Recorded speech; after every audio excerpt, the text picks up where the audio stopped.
Selamat datang pada acara 30 menit bersama dengan saya Jihandun.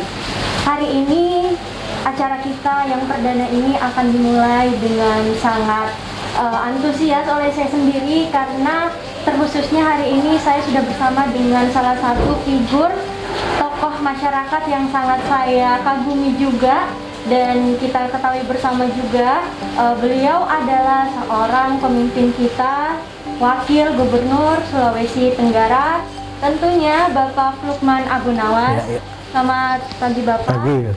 Saya Jihandun ya Pak. Jihan, ya. Hari ini kita akan memulai acara kita yang bernama itu 30 menit bersama Bapak tentunya. Ya. Jadi kita akan acaranya ini akan mengalir saja, akan Ya. santai saja. Ya. Jadi seperti itu Bapak. Ya. Untuk pertama saya mau tanya dulu nih, kabar Ya. Bapak itu seperti apa, apalagi di tengah kesibukan Bapak di pandemi seperti ini. Betul. Tentunya pasti berbeda sekali ya Pak. Ya. Kegiatan-kegiatan Bapak sebelumnya pada saat sebelum COVID ini. Iya, betul. Bagaimana sih kabar Bapak dan kegiatan Bapak pada saat pandemi seperti ini? Oh ya, alhamdulillah. Sejak merebaknya pandemi COVID-19 sejak tahun 2020 Maret di Sulawesi Tenggara, ya tentunya saya sebagai warga negara dan warga masyarakat yang taat pada aturan-aturan pemerintah dan juga sesuai dengan ajaran-ajaran agama yang saya anut, agama Islam. Kita harus selalu taat pemerintah dan juga taat kepada agama kita yang selalu kita betul-betul jalankan perintah-perintah yang terbaik buat kebaikan kita dan untuk bagaimana keselamatan dunia akhirat ya. Jadi sejak pandemi ini saya tentunya juga sebagai pejabat Wakil Gubernur Sulawesi Tenggara, memang aturan protokol kesehatan itu yang sangat penting buat kita, artinya pedomani dan kita jalankan, terutama penggunaan masker, kemudian kita rajin mencuci tangan, kemudian juga kita senantiasa menjaga jarak. Nah, bagaimanapun juga karena virus COVID ini kan tidak dilihat, apalagi sekarang dengan COVID yang baru ini, COVID varian baru Delta, itu lebih ganas lagi. Ya, satu-satunya buat kita, tentunya kita menjaga apa hal yang barangkali bisa kita artinya hindari kuman-kuman yang bisa masuk ke tubuh kita. Betul. Antara lain kita mesti perkuat imun kita. Nah, saya tentunya sebagai pegawai dan juga sebagai kepala keluarga, saya selalu menyampaikan kepada anak-anak saya, cucu saya, kita harus hidup sehat pertama ya. Betul. Itu penting. Suasana ini apalagi dengan musim hujan yang tidak menentu, itu lebih mempercepat artinya terjangkitnya virus corona. Iya. Kalau ya itu cuaca yang tidak berubah, yang selalu berubah ini. Iya. Jadi hidup sehat. Pertama makan yang seimbang gizi ya. Kemudian kedua kita ya rajin olahraga. Iya. Walaupun 30 menit setengah jam ya. Iya. Supaya imun kita kuat. Nah, kemudian jangan lupa kita beribadah kepada Allah. Iya. Apapun yang kita mintakan, niatkan, ya terpulang dari Allah ya. Yang menjadikan kita barangkali hamba Allah yang dapat terbentengi dari semua apa-apa yang kita inginkan ya. Itu ya, buat saya. Ya. Karena tadi Bapak sempat menyinggung bahwa Bapak itu sukanya juga olahraga. Iya. Olahraga di tengah pandemi ini Bapak? Iya, betul. Saya kalau tidak hujan biasa saya olahraga jogging, berjemur ya. 30 menit ya itu. Iya, jadi Bapak tetap terjaga. Alhamdulillah terjaga itu. Pandemi seperti ini ya Pak. Iya, betul. Jadi olahraganya itu lari, jogging. Jogging ya. Terus Berjemur. Apakah main badminton juga? Saya dulu pecinta badminton, cuma karena usia sudah 60. Sekarang cuma paling ya saya juga, mohon maaf, saya juga maksudnya cinta olahraga karate bela diri. Jadi saya cuma gerak-gerak ya sesuai dengan jurus karate, tapi kan sudah keluar keringat. Iya, jadi Bapak ini karate ya? Karate. Kalau saya Pak, saya ini di bidang taekwondo. Oh, taekwondo Pak, ini bahaya taekwondo ya.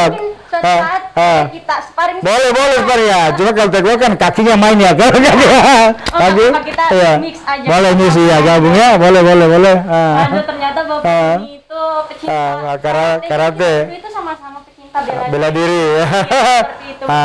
Itu betul. Hobi Bapak selain dari olahraga itu di rumah ngapain aja sih Pak? Apalagi mobilitas kan sekarang dikurangi. Betul. Jadi kita lebih banyak di rumah. Walaupun itu di rumah, tapi kan tetap kerja di virtual sebagainya. Kalau Bapak di rumah itu lebih sering ngapain aja Pak selama pandemi ini? Ya, saya di rumah setelah misalnya bukan kalau waktu kantor ya kita kan ke kantor, tapi sebelumnya saya olahraga dulu. Kalau hujan saya ada treadmill.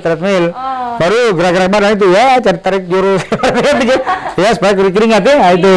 Nah, setelah itu habis olahraga sedikit, kemudian mandi baru sarapan, ya baru ke kantor. Nah, tapi kalau libur Sabtu Minggu ya kadang-kala ya, santai-santai aja begini. Atau kalau misalnya ada pesta, cuma kan dengan PPKM kita membatasi diri untuk kerumunan. Kadang-kala datang aja selama sama pengantin baru keluar, itu aja menjaga kita prokes itu. Katanya orang-orang tuh mengambil hikmahnya itu lebih banyak dekat dengan keluarga. Betul. Kalau Bapak seperti apa sih Pak? Apa sekarang anak-anak tinggal dengan Bapak ataukah mungkin sudah berpisah tempat tinggal, tapi apakah masih intens komunikasinya? Bisa kan sekarang sudah era ini namanya era globalisasi, era yang internet juga di mana-mana. Kita bisa lewat virtual saja, bisa video call misalnya Pak. Jadi seperti itu. Apa Bapak masih intens kan komunikasinya dengan anak-anak? Jadi kebetulan anak saya yang perempuan ada 3, 2 sudah berkeluarga dan laki-laki juga berkeluarga. Jadi yang laki-laki itu semuanya netap di Unaha. Nah, tapi mereka kalau libur turun ke sini, kami kumpul ya cucu. Kalau yang perempuan dia bolak-balik aja. Karena semua anak-anak yang cucu-cucu saya yang dari anak perempuan semua itu masih tinggal sama saya. Jadi kita selalu kalau malam berkumpul, habis kita sholat sambil nunggu makan, ngobrol, bilang itu mari kita jaga kesehatan kita, apalagi dalam suasana pandemi COVID ini. Bilang kalian jangan selalu keluar menjaga diri. Kalau tidak penting ya itu. Kalau keluar pakai masker. Kemudian setelah itu cuci tangan dengan sabun. Kemudian kita menghindari sekali lagi, artinya kerumunan dan atau jarak itu. Alhamdulillah ini ternyata keluarga Bapak ini sangat harmonis ya. Betul Mbak. Selanjutnya tadi kita sudah bahas tentang pribadi Bapak, terkhususnya kita sudah tahu hobi Bapak apa, kita sudah tahu kegiatan Bapak apa sehari-hari. Kalau kita boleh pindah topik nih Pak, kita mau bahas tentang perjalanan karir Bapak sebagai pemimpin yang awalnya Bapak pernah nggak sih membayangkan suatu saat saya itu akan jadi gubernur, akan jadi bupati Konawe, periode lagi. Pernah nggak sih Pak membayangkan seperti itu? Ya jadi begini. Saya terlahir dari didikan orang tua yang disiplin. Pertama disiplin untuk taat beribadah ya, sholat. Kemudian kalau bulan Ramadan puasa, kemudian dan sebagainya. Jadi kita perintahkan dan diwajibkan orang tua, kamu sholat, waktunya sholat. Itu waktu masih kecil ya, waktu saya belum usia masih ya mulai SD, SMP, SMA sampai kuliah, nanti kuliah baru bisa orang tua. Nah, kebetulan ibunda saya almarhumah itu guru SD. Jadi alhamdulillah setelah kalau malam pulang sekolah kita sore-sore membantu orang tua, kemudian malam habis kita sholat makan, kemudian ngaji ya itu. Nah, ngaji kemudian kita kadang-kala kumpul sama orang tua, itu aja. Nah, sampaikan pesan-pesan, jaga hubungan keluarga itu. Karir Bapak itu sebenarnya PNS dulu atau langsung terjun ke politik Pak? Nah jadi begini, ya usia 18 tahun baru merantau ke Makassar kuliah. Nah jadi setelah kuliah saya kerja di Maros selama 7 tahun. Saya pegawai negeri pegawai negeri sipil mulai 1976 sudah diangkat pegawai negeri sipil. Jadi 7 tahun saya di Pemda Maros. Jadi kenal. Saya pegawai rendahan dari bawah. Nah, tadi Mbak katakan pernahkah membayangkan artinya bermimpi untuk jadi pejabat. Saya sih namanya sebagai manusia, sebagai umat beragama tidak pernah membayangkan mau jadi apa. Saya berdoa, ya Allah berikan saya ilmu yang berguna kepada saya dan untuk masyarakat. Kemudian saya punya cita, artinya saya sekolah, mudah-mudahan apa yang saya dapatkan dengan ilmu, dengan sarjana barangkali saya bisa barangkali menata kehidupan saya dan berkarir di pegawai negeri sipil. Saya tidak membayangkan mau jadi bupati, menjadi wakil gubernur. Berjalan secara biasa, alami aja. Ternyata ditakdirkan menjadi pemimpin. Saya alhamdulillah pegawai negeri, begitu saya pegawai negeri tahun 1989 sudah camat. Di Wautobi, di kampung saya lahir di Wautobi, Mbak. Ya 62 tahun yang lalu situ ya. Jadi camat pertama setelah saya selesai sarjana S1 Sospol. Sebelumnya saya sekcam dulu 1987. Baru 89 camat sampai 96 gitu. 8 tahun. Nah, itu awal saya berkarir ya. Nah, itu. Di sini juga saya melihat bahwa Bapak itu sangat menjunjung tinggi yang namanya pendidikan ya. Iya. Diskusi kita hari ini. Saya melihat Bapak itu sangat menjunjung tinggi yang namanya pendidikan. Bapak, ini saya juga dapat info bahwa Bapak barusan saja habis wisuda S2 dengan nilai cum laude. Dapat 4,00 ya. Iya. Alhamdulillah. Kebetulan. Kalau saya itu sebagai mahasiswa baru juga Pak, saya mau minta tipsnya dong Pak, gimana sih belajarnya sih, gimana supaya bisa dapat IPK 4,00 gitu. Tiada hari tanpa belajar, tiada belajar tanpa mendalami ilmu. Kemudian hobi saya memang untuk mengembangkan ilmu dan menimba ilmu. Jadi saya diawali dari sarjana muda administrasi negara ya. Tahun 1983 itu ya. 83. Kemudian lanjut S1 Sospol di UHO. Itu 1986 saya selesai. Ya, Dr. Andus sarjana S1. Kemudian saya lagi nyambung S2 di UNHAS ya. UNHAS Manajemen Publik ya. S2 tahun 8 berapa itu? Saya tamat 86 90. Nah, kemudian saya juga sambil juga kuliah di S1 Hukum Unsultra. Hukum ya. Hukum. Jadi selesai S2 UNHAS, selesai juga hukum. Nah, itu. Kalau untuk tips belajar seperti apa sih Pak? Apalagi Bapak kan sibuk nih dan sudah tidak muda lagi. Banyak yang bilang kalau katanya orang itu kalau sudah bertambahnya usia sudah susah belajar. Tidak loh, buktinya Bapak bisa dapat IPK 4,00. Jadi kepercayaan itu dipatahkan oleh Bapak sendiri. Gimana sih Pak tips-tips belajar itu? Setelah saya selesai S2 Manajemen Publik di UNHAS, saya waktu itu sudah bupati, saya sambung lagi untuk S3 Manajemen Pemerintahan di Universitas Satyagama kerjasama Sepajajaran. Nah, itu saya kuliah sambil, artinya kita kelas eksekutif. Jadi saya kuliah Sabtu Minggu. Jadi mulai Jumat kita sudah kuliah Sabtu Minggu. Jadi berangkat Jumat pulang Minggu. Alhamdulillah 2 tahun lebih saya kuliah selesai doktor pemerintahan. Nah, kemudian saya waktu pulang sudah jadi sekda provinsi dari bupati. Nah, saya juga karena teman-teman dari dosen-dosen Fakultas Hukum di Unsultra, karena saya basic S1 Unsultra, kemudian banyak teman-teman pengacara ajak saya untuk kuliah lanjutan S3 Hukum di UNHAS kerjasama Unsultra UNHAS. Saya lagi kuliah S3 Hukum ya. Waktu saya tidak. Mantap sekali Bapak. Alhamdulillah 2016 sudah selesai. Nah, supaya linear, saya kan 2. Satu Universitas Negara Sospol dan satu Ilmu Hukum SH. S2 saya kan baru sarjana Manajemen Pemerintahan S2 saya.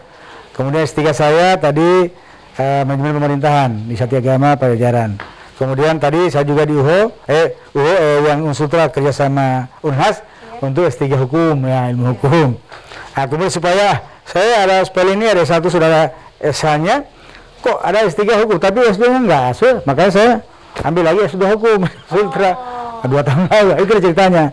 Tapi triknya itu, mari kita serius belajar, mendalami ilmu, kemudian kita rajin diskusi. Bagaimana wawasan kita ya. Karena kalau sudah S2 itu kita sudah banyak bagaimana wawasan kita untuk selalu mengembangkan ilmu dan penelitian. Kita mencari topik, menganalisis apa barangkali yang dapat kita kembangkan. Itu. Jadi itu kalau tipsnya dari Bapak yang tangkap itu kita harus tidak boleh egois. Nggak boleh. Kalau ada teman yang bertanya, ambis boleh. Boleh. Tapi harus tetap berbagi ilmu juga. Lebih tepatnya sekarang disebutnya dengan era kolaborasi. Jadi kita harus senang diskusi, tukar pendapat, terima saran kalau itu positif, dan jangan kita egois. Nggak boleh. Ya boleh, itu ilmu kita ya, ilmu milik kita bersama. Itu ya. Belakangan ini kita juga digemparkan Indonesia dengan kemenangan dari tim ganda putri Indonesia pada ajang kejuaraan bulu tangkis Tokyo Olympic 2020. Dan salah satu ganda putri tersebut itu merupakan putri asli asal Konawe, Pak, yang bernama Apriani Rahayu. Jadi belakangan ini saya juga lihat Bapak sempat beberapa kali bersama menyambut mungkin kemarin. Dan apa sih Pak peranan Bapak, apalagi waktu Apriani masih merintis karirnya untuk menjadi seorang pebulu tangkis yang hebat seperti sekarang ini. Dia kan masih di Konawe waktu itu, dan Bapak masih menjabat Bupati Konawe. Jadi apa sih peran Bapak, apa sih kontribusi Bapak pada saat awal karir Apriani ini? Ketika saya jadi Bupati Konawe mulai 2003 sampai 2013. Periode pertama saya 2006, Apriani datang sebagai anak yang masih lugu. Karena masih kecil. Badannya kecil, kemudian gemuk nggak teratur ya. Di bawah sama bapaknya tadi ayahnya Pak Merudin. Itu masih SKD. Saya kan hobi bulu tangkis juga, main. Sini kamu, supaya bagaimana kamu bisa terlatih dengan baik, kemudian kau punya fisik bisa teratur ya. Saya panggilkan pelatih khusus, almarhum Safiuddin ya. Setelah itu datang, kebetulan saya bangun gor sudah selesai. Di situ kami mulai bina. 2006 saya sewakan pelatih, kemudian dia mulai berkembang. Tahun 2007 kemudian dia sudah juara SD di Rayon Sulawesi Tenggara. Kemudian 2007 sudah bisa dia Olimpiade SD yang tiap tahun ada dari program Kemendikbud. Kemudian 3 tahun kemudian 2009 dia sudah mulai tumbuh, dia punya badan, sudah betul-betul sudah agak baik. Ya artinya body atlet karena binaan oleh tadi Pak Akib yang pelatih pembantu, dan utamanya Pak Safiuddin almarhum yang pebulu tangkis daerah Sultra yang terkenal. Itu. Kemudian lanjut setelah mau SMA 2011 dia artinya berniat mau lanjut ke SMA Ragunan. Artinya untuk melanjutkan SMA yang khusus bagi atlet yang punya barangkali bakat prestasi. Saya utus. Kita biaya, saya sebagai ketua PON biaya utus ke sana sehingga sampai sekarang lah. Itu. Jadi 2011 sampai 2013 dia sudah mulai tertempa oleh Icuk karena di klubnya Icuk Sugiarto. Itu saya kenal. Mulai 2014 dia sudah mulai juara Thailand Open, kemudian Para Open. Untuk skala barangkali Asia dan internasional. Tapi puncaknya kemarin Olimpiade tahun 2001. Dia sebagai peraih medali emas ganda putri. Itu kebanggaan buat saya, itu. Jadi sangat-sangat berjasa juga dalam karir Apriani, karena Bapak yang menyewakan pelatih khusus untuk Apriani dari yang masih dibawa sama bapaknya, sama Opande. Opande. Masih dibawa Pak Nurudin yang tadi Bapak bilang masih gendut ya. Sampai menjadi atlet itu ya. Hebat sekali. Ternyata itulah peran Bapak Lukman ini untuk membangun daerah kita, salah satunya dengan mengangkat anak-anak lokal, mengangkat anak-anak daerah yang memiliki potensi dan prestasi. Hingga seperti Apriani Rahayu yang bisa sangat, kalau kita bilang sudah membanggakan, mengharukan sekali Pak untuk Indonesia dan terkhususnya untuk daerah asal sendiri. Di Konawe itu. Jadi itu saja mungkin yang bisa kita sharing-sharing diskusi hari ini. Sangat menyenangkan sekali untuk saya, dan sangat sangat-sangat ini pengalaman yang sangat berharga untuk Iya. saya untuk bisa dan terhormat sekali Iya. untuk bisa sharing-sharing dengan Bapak, Betul. cerita tentang Iya. kehidupan Bapak, Iya. keseharian Bapak, dan juga tentunya tentang Apriani Iya. Rahayu. Jadi terima kasih Bapak. Terima kasih. Semoga Iya. di lain kesempatan Iya. bisa lagi kami datang bertamu Boleh, di iya, sini iya, iya, untuk iya. mungkin di masa depan akan ada lagi anak-anak daerah yang bisa menggantikan Apriani, Iya. yang bisa bertambah, dan mungkin kita akan bahas itu lagi Betul ya, dengan ya, Bapak ya. mungkin. Tapi terakhir saya mau sukses pendidikan, olahraga dan sebagainya. Ayat 3. Yang pertama, punya semangat hidup, semangat belajar, semangat olahraga, semangat ibadah. Kemudian yang kedua, kita serius. Saudara semangat serius, kamu serius, tekuni, kemudian betul-betul laksanakan sesuai dengan petunjuk. Kemudian 3, kau berbuat sukses, sukses pendidikan, sukses olahraga. Hidup Apriani, hidup Ella, ya. Ya. Hidup Apriani. Apriani, Hidup hidup Ella, hidup Pak juga, Mek Titi, itu juga Mek Titi.